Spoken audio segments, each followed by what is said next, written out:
কৃষ্ণ, পলাতক যুদ্ধ বিমুখ, তোকে আমি শেষ করে দেব। আক্রমণ!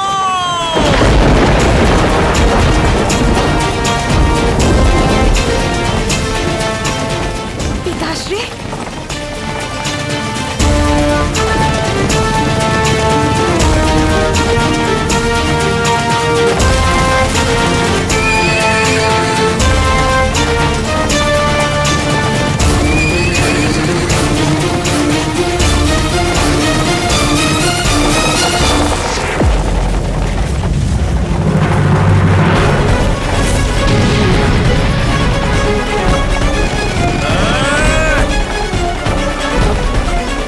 শিশুপাল আক্রমণ বন্ধ করো, এই মুহূর্তে বন্ধ করো। মগধ সম্রাট, এই কি? ওই কৃষ্ণ আমার বোনকে, বিদর্ভের মান সম্মানকে ছিনিয়ে নিয়ে যাচ্ছে, আর আপনি আক্রমণ বন্ধ করতে বলছেন? এই বোকা বৃদ্ধ জরাসন্ধ, তোমার বিব্রতি হয়েছে নাকি? আক্রমণ থামালে কেন? কানাই, তুমি সংসারের সব থেকে সেরা সারথি, তা সত্ত্বেও তুমি এত ধীর গতিতে রথ কেন চালাচ্ছ? তাড়াতাড়ি করো, 3টে রাজ্যের সেনা আমাদের পিছনে পড়ে রয়েছে। না দাদা, কোনো সেনা আমাদের পিছনে আসবে না, শুধু একজন বোকা লোক আসবেন। কি সব বলছো তুমি কানাই?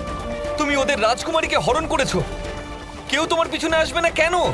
দাদা, এবার আপনাকেও বুঝতে হবে, এ রুক্মিণীর হরণ নয়, ওর ওপরে হওয়া অত্যাচার দমন করা। এবার কিন্তু ভেবেচিন্তে নিজের শব্দ চয়ন করবেন।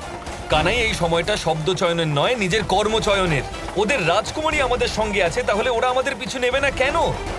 ওরা এলো বলে। হয়তো ওনারা ভাবেন যে ওনারা কৃষ্ণের থেকেও অধিক চালাক। আমাদের কৃষ্ণের চেয়েও বেশি চালাক হতে হবে মূর্খের দল। কৃষ্ণ আমাদের বোকা বানিয়ে আমাদেরই সামনে দিয়ে রুক্মিণীকে নিয়ে গেছে। ও চায় যে আমরা ওকে ধাওয়া করি। মনে হচ্ছে এটা ওর কোনো চাল হবে। যদি ওকে ধাওয়া না করি তাহলে ও বিভ্রান্ত হবে, ভাববে আমরা হার মেনে নিয়েছি। কিন্তু আমরা মথুরার ওপর নিজেদের পরিকল্পনা অনুসারে বলরামের বিবাহের মধ্যেই আক্রমণ করব।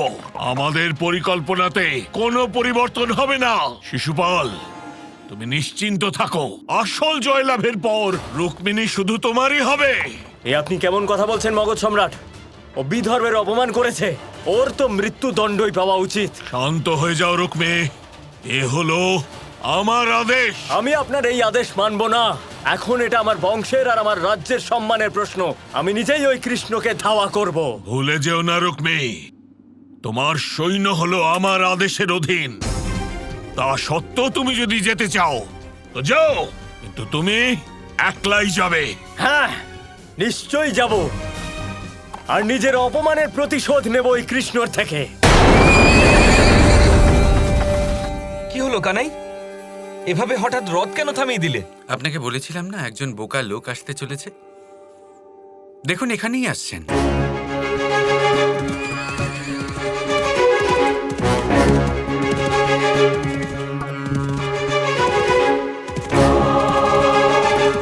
তাহলে কানাই, আমরা কি এই মূর্খের জন্য এখানে অপেক্ষা করব এখন? অবশ্যই করব দাদা। রুক্মিণী চায় যে ওর ভাইকে একটা অবসর দেওয়া হোক, একটা অবসর নিজেকে শোধরাবার, একটা অবসর জরাসন্ধ আর শিশুপালকে ত্যাগ করে আমাদের সাথে আসার।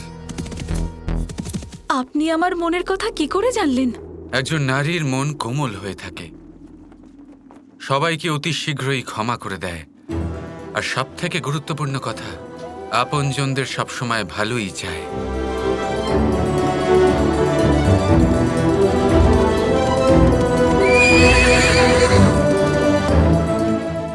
কৃষ্ণ, এই মুহূর্তে আমার বোনকে ফিরিয়ে দে, নয়তো আমি তোকে শেষ করে দেব।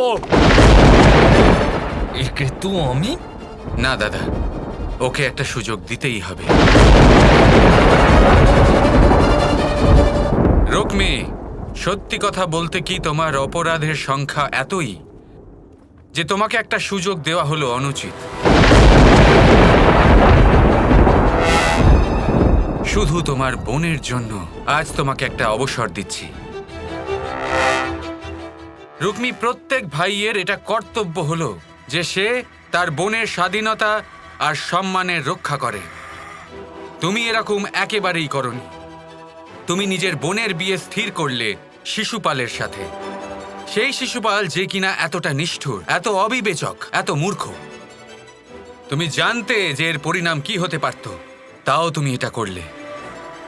জরাসন্ধ আর শিশুপালের সাথে সন্ধি করার জন্য তুমি নিজের বোনকে ব্যবহার করেছ। তারপরেও একটা সুযোগ দিচ্ছি আমি তোমায়, এখনো সময় আছে রুক্মী, নিজেকে শুধরে নাও। জরাসন্ধ আর শিশুপালকে ত্যাগ করো, আমাদের সাথে চলো।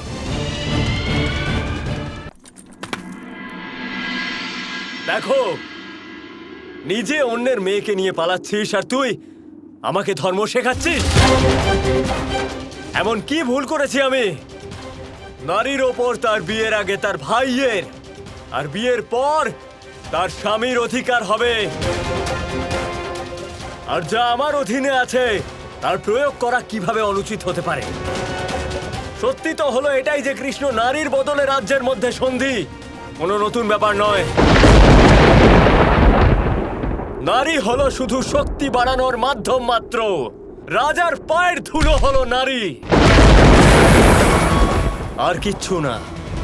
আর মনে রেখো কৃষ্ণ, এটাই হলো রাজধর্ম।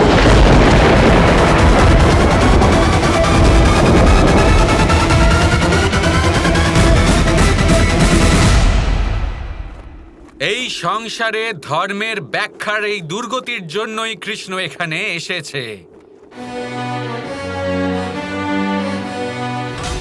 সংসারে ধর্ম স্থাপনা করার জন্য কৃষ্ণ এখানে এসেছে। দুর্গতি তো এবার তোর হবে কৃষ্ণ।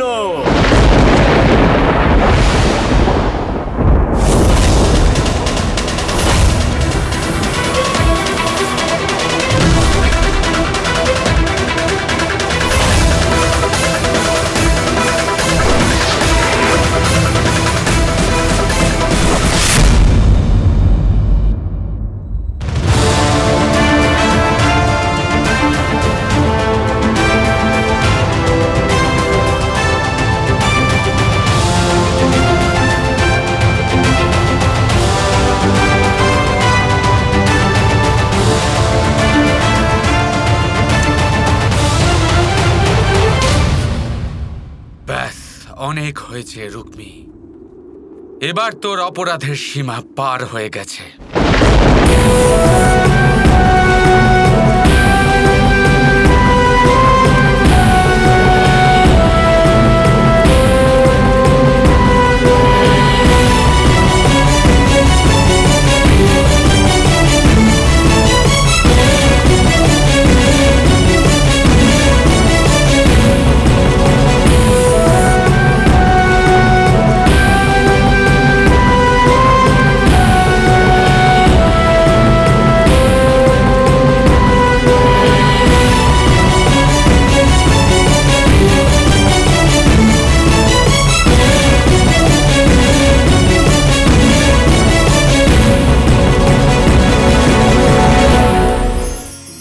সময় অত্যন্ত কঠোর প্রভু।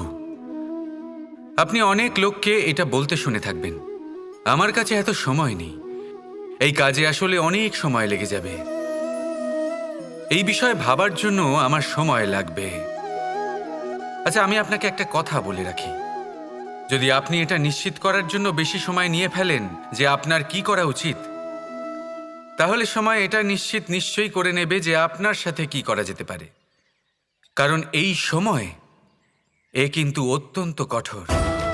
যতক্ষণ আপনার সাথে রয়েছে এর সমাদর করতে শিখুন, এর সম্মান করতে শিখুন, এর সদ্ব্যবহার করতে শিখুন।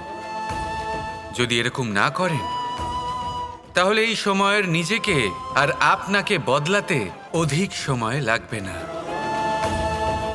তাহলে আসুন, এবার সময় এসে গেছে ভালোবেসে বলার রাধা রাধা।